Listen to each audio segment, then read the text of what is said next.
ओम नमो भगवते वासुदेवाय। यह कथा उस समय की है जब शुकदेव जी ने परीक्षित राजा को संसार के सबसे गूढ़ रहस्य का वर्णन किया, भगवान के ध्यान का और मुक्ति के मार्ग का।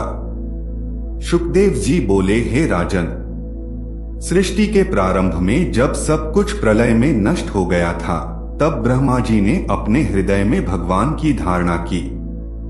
उसी ध्यान से प्रसन्न होकर भगवान ने उन्हें वह दिव्य ज्ञान प्रदान किया जिससे उन्होंने फिर से संसार की रचना की, वैसी ही जैसी पहले थी। देखो पुत्र, वेदों की भाषा बहुत गूढ़ है। उसमें अनेक नाम और लोकों का वर्णन है जिससे साधारण बुद्धि के लोग भ्रम में पड़ जाते हैं। वे सोचते हैं कि स्वर्ग ही परम सुख है, परंतु यह तो मात्र एक स्वप्न है। उस माया के जाल में आत्मा बार बार भटकती है, पर सच्चा सुख कहीं नहीं मिलता। इसलिए ज्ञानी पुरुष को चाहिए कि वह संसार के नाम रूपों में फंसे नहीं। जितनी आवश्यकता हो उतना ही ले, बाकी में आसक्ति न रखे। जब धरती पर सोकर काम चल सकता है तो पलंग की क्या जरूरत। जब हमारे हाथ ही भगवान ने तकिया बना दिए तो और सहारा क्यों। जब अंजलि में जल पी सकते हैं तो ढेर सारे बर्तन क्यों जमा करें। भगवान ने हमें वृक्ष दिए हैं, वे दूसरों के लिए ही फल देते हैं। नदियां सबको पानी देती हैं। पहाड़ों में रहने के लिए गुफाएं हैं। तो फिर वह कौन सी कमी है जो मनुष्य को अधीर बना देती है। अरे, क्या भगवान अपने भक्त की रक्षा नहीं करते। इसलिए जो बुद्धिमान हैं, वे धनवानों की चापलूसी नहीं करते, क्योंकि उन्हें पता है सच्चा सुख तो केवल प्रभु के भजन में है। जब मन विरक्त होता है तब वह अपने भीतर के उस आत्मस्वरूप को देखता है जो नित्य, स्वतः सिद्ध, परमप्रिय और सत्य स्वरूप भगवान है।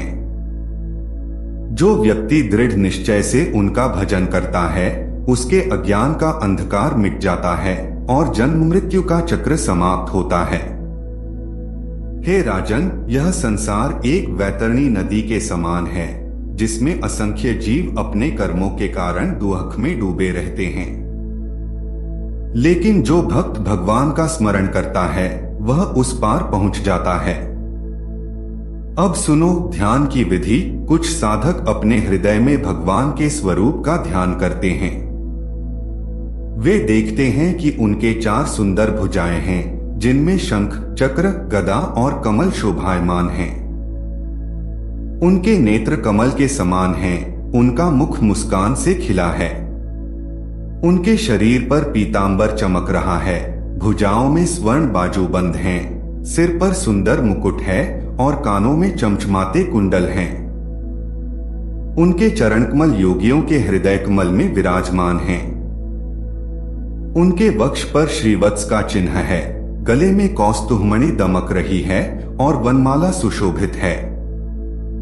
उनके हाथों में कंगन हैं, पैरों में नूपुर हैं, बाल घुंघराले और काले हैं और मुख पर मधुर मुस्कान की झिलमिलाहट है जो भक्तों के हृदय में अनुग्रह बरसाती है। हे राजन, जब तक मन स्थिर न हो तब तक बार बार इस रूप का ध्यान करते रहो। चरणों से लेकर मुख तक हर अंग की धारणा करो। जैसे जैसे बुद्धि शुद्ध होती जाती है वैसे वैसे चित्त स्थिर होता है। एक अंग पर मन टिक जाए तब धीरे धीरे दूसरे अंग पर जाओ। भगवान दृश्य नहीं, वे तो दृष्टा हैं, साक्षी हैं। सगुण और निर्गुण दोनों उन्हीं में हैं। जब तक अनन्य प्रेममयी भक्ति न हो जाए तब तक साधक को इस रूप का ध्यान करते रहना चाहिए। भगवान दृश्य नहीं, वे तो दृष्टा हैं, साक्षी हैं। सगुण और निर्गुण दोनों उन्हीं में हैं। जब तक अनन्य प्रेममयी भक्ति न हो जाए तब तक साधक को इस रूप का ध्यान करते रहना चाहिए। फिर जब योगी इस शरीर को छोड़ना चाहे तब उसे देश, काल और परिस्थिति से मन हटाकर शांत आसन में बैठकर प्राणों को जीतना चाहिए। मन को बुद्धि में, बुद्धि को आत्मा में और आत्मा को परमात्मा में लीन कर देना चाहिए।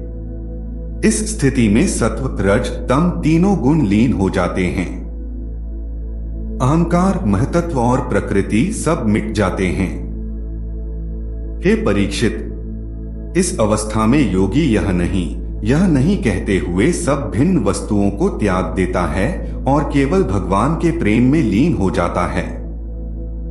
यही विष्णु का परम पद है, जिसे सभी शास्त्रों ने सर्वोच्च कहा है। जिस योगी का चित्त ज्ञान से पूर्ण हो गया है, वह अपने शरीर का त्याग बिना भय के करता है। वह प्राणवायु को धीरे धीरे ऊपर उठाता है, नाभि से हृदय, हृदय से कंठ, फिर तालु तक और अंत में भ्रूमध्य में ले जाकर सहस्रार में स्थिर करता है। फिर वह परमात्मा में लीन हो जाता है। यदि वह चाहे तो ब्रह्मलोक में जा सकता है, जहां कोई शोक, दुख या मृत्यु नहीं। वहां केवल करुणा है जब वे अज्ञानी जीवों को संसार में दुख भोगते देखते हैं। फिर वह योगी सूक्ष्म शरीर से आगे बढ़ता है, 7 आवरणों को पार करता है, पृथ्वी, जल, अग्नि, वायु, आकाश सबको लांघकर प्रकृति में विलीन हो जाता है। और जब प्रकृति भी लय को प्राप्त हो जाती है, तब वह आत्मा परमात्मा में मिल जाती है, शांति और आनंद के स्वरूप में। हे राजन, यही है क्रम मुक्ति और सद्धो मुक्ति, वे 2 मार्ग जो भगवान ने ब्रह्मा को बताए थे। और अंत में शुकदेव जी बोले, परीक्षित, सारे वेदों का सार यही है कि जिससे भगवान श्री कृष्ण के प्रति अनन्य प्रेम जागे, वही श्रेष्ठ धर्म है। इसलिए मनुष्य को हर समय, हर स्थिति में भगवान श्रीहरि का श्रवण, कीर्तन और स्मरण करना चाहिए। संतजन तो बस यही मधुर अमृत बांटते रहते हैं, और जो इसे सुनते हैं, उनके हृदय से विषयों का विष मिट जाता है, वे पवित्र हो जाते हैं और भगवान के चरणों की सन्निधि पा लेते हैं। हरि नाम का ध्यान करो, हरि कथा का श्रवण करो, यही जीवन की सार्थकता है। जय श्री कृष्ण। हरि बोल। ओम नमो भगवते वासुदेवाय।